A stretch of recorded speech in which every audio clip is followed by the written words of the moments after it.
नमस्कार साथियों, स्वागत करता हूं एक बार फिर से आपके अपने YouTube चैनल पर। दोस्तों 2364 पदों पर शिक्षा विभाग ग्रुप डी की वैकेंसीज आई थी। आप लोग थोड़ा सा वेट कीजिएगा रिजल्ट के लिए और क्या रहेंगे मानक सबसे महत्वपूर्ण। दोस्तों इतना मैं क्लियर कर दूं, जिन्होंने दोस्तों पोस्ट ग्रेजुएट की है और ग्रेजुएट की है, साइंस बैकग्राउंड वाले हैं, तो दोस्तों वो इस रेस से बाहर हो सकते हैं। जी हाँ, अभी संभावनाएं मात्र हैं। पूरी खबर मैं आपको दिखाने वाला हूँ, पूरी वीडियो देखिएगा और 100% सटीक तथ्यों पर देखिएगा। सबसे पहले दोस्तों, उत्तराखंड शिक्षा विभाग में चतुर्थ श्रेणी यानी कि मानव बल की आवश्यकता थी, जिसमें परिचारक, स्वेच्छक और चौकीदार की जो भर्ती थी आउटसोर्स के माध्यम से भरी जानी थी। जिसमें दोस्तों 1 माह तक इसमें फॉर्म भरे गए, जिसमें पोर्टल का नाम था रोजगार प्रयाग पोर्टल। पदों की संख्या 2364। देहरादून में परिचारक के 24 पद थे, वहीं स्वेच्छक और सह चौकीदार के लगभग 171 थे। टोटल थे 195 पद। इसी प्रकार चमोली में 5 पद थे, रुद्रप्रयाग में जो अच्छे पद थे वो 4 थे, पौड़ी में 11 पद थे, टिहरी में 5 पद थे, उत्तरकाशी में 8 थे, पूरे हरिद्वार में मात्र 14 पद थे, उधम सिंह नगर में 42 थे, मैं सबके बता रहा हूँ, नैनीताल में 28 थे। पूरी जानकारी देखिएगा और बहुत ही महत्वपूर्ण जानकारी। अल्मोड़ा में दोस्तों 8 पद थे, बागेश्वर में मात्र 5 ही पद थे, पिथौरागढ़ में 4 और शैक्षिक योग्यता न्यूनतम 5वीं कक्षा उत्तीर्ण मांगा गया था। लेकिन 10वीं कक्षा से कम अगर आप लगाते थे तो दोस्तों फॉर्म भरा जा रहा था। अगर 10वीं कक्षा से ऊपर की मार्कशीट लगाते थे तो फॉर्म एक्सेप्ट ही नहीं हो रहा था। अब बात यह है दोस्तों कि महत्वपूर्ण निर्देश भी पढ़ लीजिए। उत्तराखंड शासन द्वारा जारी समस्त आरक्षण नियम लागू होंगे, यानी कि आपको क्लियर कर दूं, आरक्षण इसमें लागू होगा। ओबीसी SC ST के जो अलग अलग दोस्तों यहाँ पर सीट थी। आवेदन से पूर्व पोर्टल पर उपलब्ध सभी दिशा निर्देशों को ध्यानपूर्वक पढ़ें। चयन प्रक्रिया संबंधित विभाग कौन कौन लोग जिम्मेदार होंगे।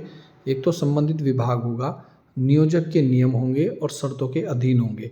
यानी कि इसमें जो स्क्रूटनी कर रहा है दोस्तों शिक्षा विभाग ही कर रहा है, न कि जो कंपनी है मास मैनेजमेंट कम्युनिकेशन लिमिटेड, ये नहीं कर रही है, जो हमें जानकारी मिली है।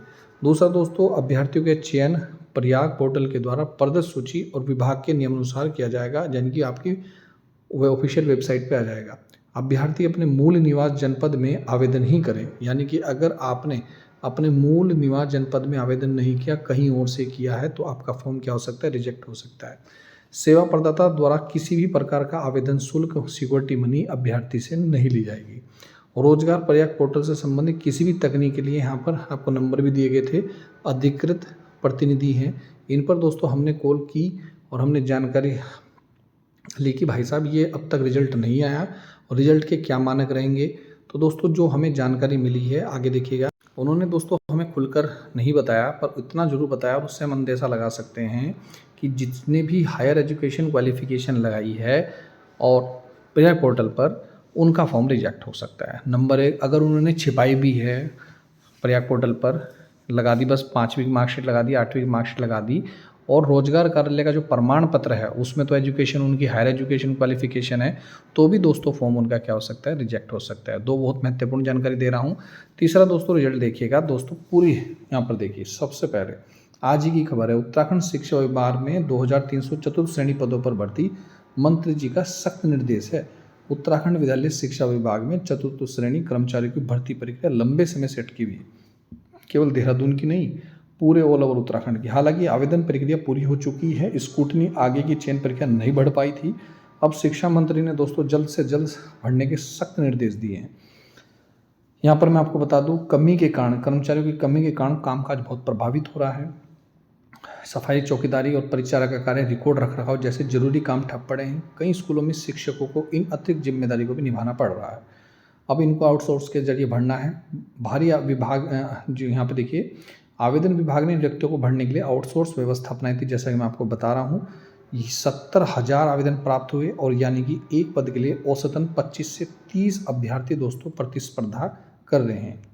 दोस्तों इतनी बड़ी संख्या में अगर कोई आवेदन करेगा तो निश्चित रूप से दोस्तों समय तो लगना लाजमी है। यहाँ पर देखिएगा दोस्तों, यहाँ पर स्क्रूटनी प्रक्रिया को तेज किया जाए, स्पष्ट निर्देश दिए हैं, पारदर्शिता बनाए रखी जाए। यहाँ शिक्षा मंत्री ने एक विभागीय समीक्षा बैठक भी की है और शिक्षा विभाग में साफ साफ लिखा है कि योग्य अभ्यर्थियों का चयन, इस शब्द जोड़ देखिएगा, योग्य अभ्यर्थी वही है दोस्तों जो इन काम को कर सकता है। अब जिसने अच्छी एजुकेशन ले रखी हो भाई, पोस्ट ग्रेजुएशन कर रखी हो, तो वो तो भाई पानी पिलाने से रहा, वो तो साफ़ सफाई करने से रहा स्कूलों में। तो जो योग्य हैं, विकलांग व्यक्ति हैं, मैं हमेशा विकलांग लोगों के लिए बोलता हूँ, थोड़ा वीडियो को दोस्तों ज़्यादा से ज़्यादा शेयर किया करें। आरक्षण भी आपको मिलेगा, प्राथमिकता ज़रूर मिलेगी आप लोगों को। मैं निश्चित रूप से बता रहा हूँ, ऐसा नहीं हो सकता कि प्राथमिकता आप लोगों को ना रखी जाए। विभाग में एक वरिष्ठ अधिकारी ने यह भी बताया, मंत्री महोदय ने कहा कि स्कूलों और कार्यालयों में कर्मचारियों की कमी किसी भी कीमत पर बर्दाश्त नहीं की जाएगी। प्रक्रिया में पारदर्शिता और तेजी दोनों सुनिश्चित की जाए। हमने कॉल के माध्यम से ये भी जानकारी ली कि रिजल्ट कब तक आ सकता है। तो दोस्तों उन्होंने हमें जो जानकारी दी, बहुत ही महत्वपूर्ण जानकारी बता रहा हूँ, लेटेस्ट जानकारी है।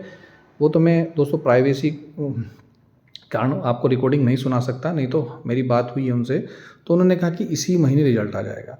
हमने कहा कि 5 दिन में आ जाएगा, 10 दिन में आ जाएगा, थोड़ा एक डेट भी बता दीजिए। तो उन्होंने हमें डेट नहीं बताई, कोई निश्चित डेट नहीं बताई, लेकिन उन्होंने हमें ये ज़रूर कहा कि इस महीने के एंड तक, यानी कि 25 से 31 मई तक इस बीच दोस्तों रिजल्ट आना चाहिए और आ सकता है। नहीं तो जून के प्रथम सप्ताह में 100% आपका रिजल्ट आ जाएगा। वैसे तो मुझे पूरी उम्मीद है कि इसी महीने रिजल्ट आपका आ जाएगा।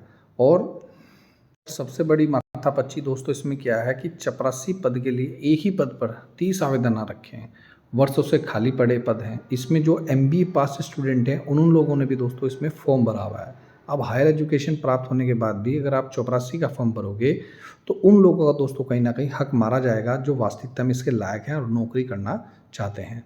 तो निश्चित रूप से दोस्तों इस भर्ती में अगर सही में देखें, यहाँ पर लिखा हुआ भी, मैं ऐसे हवा में बात नहीं कर रहा हूँ, स्कूलों में चतुर्थ श्रेणी के 2364 आउटसोर्स पदों के लिए 70,000 आवेदन और MBA पास युवा भी दोस्तों क्या है लाइन में है। तो इसका मतलब स्क्रूटनी चल रही है और विभाग को ये कहीं ना कहीं ज्ञात हो चुका है कि इसमें हायर एजुकेशन क्वालिफिकेशन वालों ने भी फॉर्म भरा है। इसमें एक और चीज़ मैं आपको बता दूँ दोस्तों, वर्तमान में तो सैलरी 15,000 रुपये ही है, पर जैसे कि दोस्तों सैलरी आजकल बढ़ रही है सभी की, चाहे वो आउटसोर्स कर्मचारी हो, चाहे संविदा कर्मचारी हो, चाहे उपनल कर्मचारी हो, चाहे वो दोस्तों श्रमिक हो।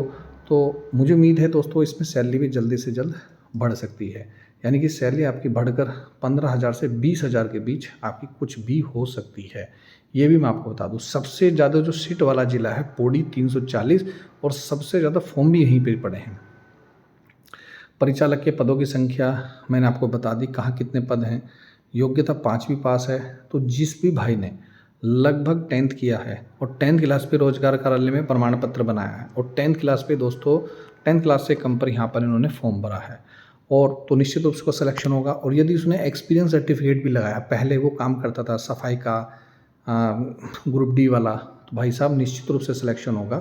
तो ये थी दोस्तों महत्वपूर्ण जानकारी। आशा करता हूँ वीडियो पसंद आई होगी, ज़्यादा से ज़्यादा वीडियो को शेयर कीजिएगा। मिलता हूँ नेक्स्ट वीडियो में। वीडियो देखने दोस्तों धन्यवाद। जय हिंद, जय उत्तराखंड।